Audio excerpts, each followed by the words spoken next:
Air bah, 7 orang wisatawan harus dievakuasi tim SAR saat berwisata di kawasan Sungai Bangek, Kota Tangah, Kota Padang, Sumatera Barat. Proses evakuasi 7 wisatawan berlangsung dramatis.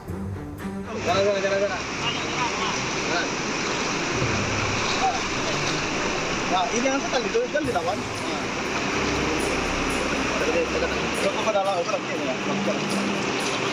Dengan menggunakan tali, sejumlah petugas gabungan dari Rescue Basarnas, BPBD, PMI, TNI, Polri, dan masyarakat mengevakuasi satu persatu wisatawan yang terjebak air bah saat berwisata di kawasan Sungai Bangek, Kota Padang, Sumatera Barat. Proses evakuasi pun berlangsung dramatis karena debit air sungai yang cukup deras sehingga menyulitkan petugas. Proses evakuasi berlangsung hingga 2 jam. 7 orang wisatawan tersebut berhasil dievakuasi dalam kondisi selamat. Sebelumnya, ketujuh orang wisatawan tersebut berwisata ke Sungai Bangek. Namun ketika hendak kembali pulang, debit air sungai tiba-tiba meluap akibat hujan deras yang mengguyur hulu sungai hingga mereka terjebak. Setelah kami tanya ke si supir langsung, beliau melaksanakan aktivitas mandi di lubungan laut di atas. Jadi beliau berangkat sekitar pukul 14 sampai di posko, kemudian naik ke atas sampai di tempat pemandian sekitar pukul 14.30. Jadi setelah beliau mandi, kemudian turun dan cuaca di hulu sudah hujan, kemudian terjebak. Kalau untuk kondisi survivor waktu pas ditemukan ini seperti apa, Dan? Kalau untuk kondisi alhamdulillah semuanya sehat, aman, tetapi ada dari 7 survivor tadi ada yang tidak bisa berenang. Jadi beliau memutuskan untuk bertahan. Dari Padang, Sumatera Barat, Budi Sunandar, iNews melaporkan.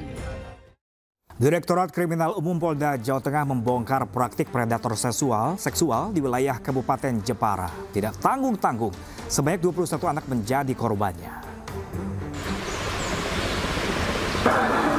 Praktik kejahatan seksual dengan korban anak usia 12 hingga 14 tahun diungkap polisi. Direktur Reserse Kriminal Umum Polda Jawa Tengah, Kombes Pol Dwi Subagio mengatakan saat ini petugas kepolisian sedang melakukan pendalaman. Dari penyelidikan awal, modus yang dilakukan pelaku merekam dan mengancam akan menyebarluaskan. Saat ini, pelaku wira swasta yang tinggal di Jepara sudah diamankan. Polisi menyita 1 set komputer dan beberapa folder berisikan foto dan video 21 anak lengkap dengan nama-namanya. Polisi akan lakukan penggeledahan rumah tersangka pada hari Rabu untuk mencari barang bukti lain.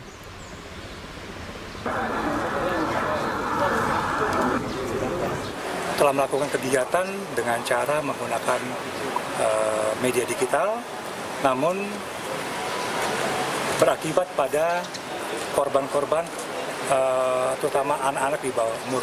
Banyak sekali. Saat ini yang baru terdata ya, 21 anak di bawah umur. Ya, kemudian tersangka melakukan kegiatan aktivitas seksual terhadap yang bersangkutan. Ya. Sementara itu pemirsa, pimpinan salah satu pondok pesantren di Lombok Barat, Nusa Tenggara Barat ditetapkan jadi tersangka. Ia diduga lakukan pencabulan dan persetubuhan terhadap puluhan santrinya.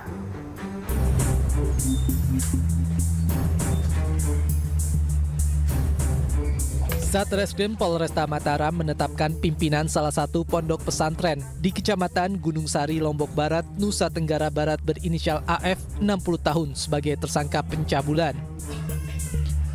Ada 2 laporan polisi dalam kasus AF, yakni laporan pencabulan dan laporan persetubuhan dengan korbannya berjumlah 10 orang.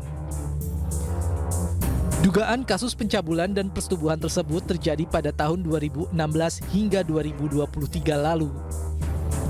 Namun baru berani diungkap para korbannya, bahkan sebagian besar korban sudah berstatus alumni. Laporan pencabulan dan persetubuhan yang dilakukan oleh berinisial AF tentunya sudah kita tangani dan kita juga sudah melakukan penetapan tersangka dan melakukan penahanan ke yang bersangkutan. Untuk yang sudah kita periksa sehingga dikeluarkan penetapan tersangka yaitu ada 5 pencabulan dan ada 5 persetubuhan, dan 1 orang itu di antara 10 orang ini disetubuhi juga dan dicabuli juga. Polisi masih mengembangkan kasus ini karena diperkirakan masih ada korban lainnya yang belum melapor. Diduga para korban merasa malu dan tertekan karena pelakunya melibatkan tokoh agama yang menjadi panutan. Seorang ayah di Kabupaten Pelalawan Riau menyetubuhi anak tirinya selama 9 tahun. Pelaku mengaku khilaf dan beralasan sang istri tak dapat memberikan nafkah batin karena sakit.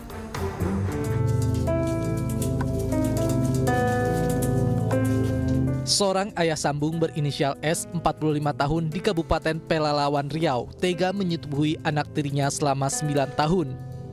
Perbuatan bejat itu dilakukan pelaku sejak korban berusia 6 tahun saat duduk di bangku sekolah dasar hingga korban berusia 15 tahun dan duduk di bangku kelas 3 sekolah menengah pertama. Perbuatan bejat pelaku terungkap setelah korban nekat memberitahu kakak laki-lakinya sewaktu berkunjung ke kediaman mereka. Sebelumnya korban takut memberitahukan perbuatan bejat ayah tirinya itu karena pelaku selalu mengancam tidak mengizinkan dirinya bermain bersama teman-temannya dan juga tidak akan memberi uang jajan sekolah. Selain itu pelaku juga mengiming-imingi korban akan membelikan ponsel jika merahasiakan perbuatan bejatnya. Pelaku mengaku khilaf dan selama 3 tahun istrinya tidak dapat memberikan nafkah batin karena tengah sakit stroke. Korban masih digolongkan anak di bawah umur dengan usia 15 tahun 5 bulan. Berdasarkan pengakuan dari korban ketika diambil keterangannya bahwa perbuatan cabul itu dimulai oleh pelaku ketika korban masih kelas 3 SD. Pelaku adalah ayah tiri dari korban. Atas perbuatannya, pelaku dijerat pasal perlindungan anak dengan ancaman hukuman paling ringan 5 tahun penjara dan paling lama 15 tahun penjara. Karena pelaku orang tua korban, maka hukumannya akan ditambah sepertiga. Seorang guru berinisial DI berusia 37 tahun di salah satu sekolah agama setingkat sekolah dasar di Kabupaten Sukoharjo diduga lakukan tindak pidana pelecehan terhadap puluhan anak laki-laki di bawah umur.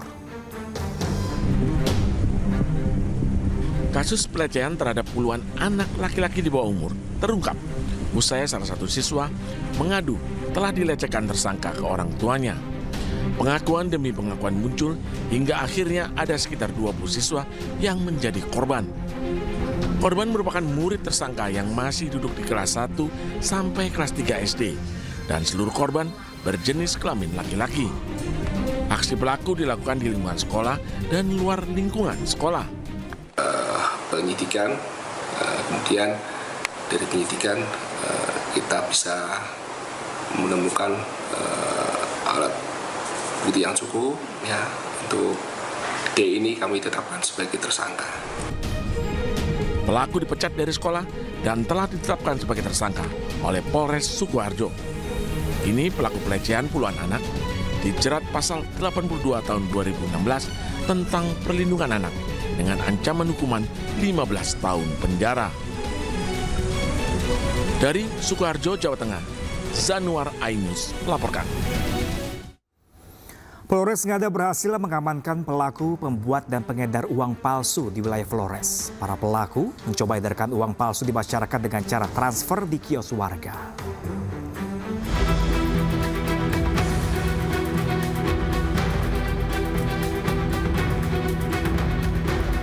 Polres Ngada menangkap 2 pembuat dan pengedar uang palsu di wilayah Flores. Saat diamankan, kedua pelaku tidak melawan. Terungkapnya kasus uang palsu ini berawal dari pengaduan seorang warga ke Polres Ngada yang mengaku pelaku mencoba mengedarkan uang palsu dengan cara transfer di kios warga. Dan kemudian saat korban menerima uang tersebut, kertas tersebut, terlapor langsung pulang ke rumahnya dan korban merasa curiga terhadap kertas yang diduga uang tersebut. Dan kemudian korban memberitahu kepada saksi bahwa uang tersebut telah diterima korban dari terlapor inisial F, tidak seperti uang pada umumnya. Dan kemudian saksi tersebut atau korban menyampaikan kepada anggota piket melaporkan, dan kemudian kita direspon dan kita mengamankan kedua diduga pelaku pengedar uang palsu tersebut. Dari hasil interogasi, pelaku mengakui telah mencetak uang palsu yang terdiri dari 8 lembar pecahan Rp100.000 dan 4 lembar pecahan Rp50.000. Sementara para pelaku mengaku membuat uang palsu menggunakan fotokopi pada mesin printer dengan kertas HVS. Penangkapan kedua pelaku merupakan upaya aparat untuk memberantas peredaran uang palsu di wilayah hukum Polres Ngada. Dari Ngada, Joni Nura, iNews melaporkan.